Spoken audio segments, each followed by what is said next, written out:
How to put a printer back online. Quick and easy fixes. If your printer is showing as offline, don't worry. There are several ways to fix it and get it back up and running. Whether it's a connection issue, a software glitch, or an outdated driver, I'll walk you through how to put a printer back online step by step.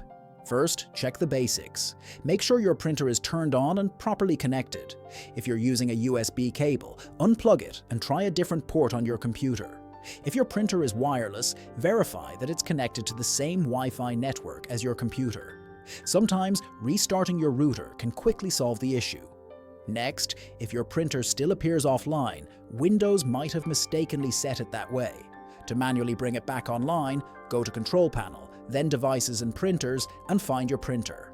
Right-click it, choose See What's Printing, and in the new window, click Printer at the top. If Use Printer Offline is checked, uncheck it.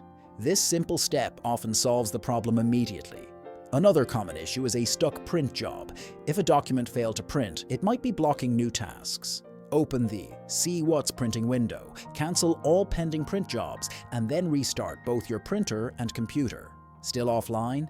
It might be time to remove and reinstall your printer. Go to Devices and Printers, right-click your printer and select Remove Device. Then restart your computer and add the printer again. While doing this, check if your printer drivers are up to date. Outdated drivers can cause connectivity problems. Visit your printer manufacturer's website to download the latest version. If none of these steps work, try power cycling your printer.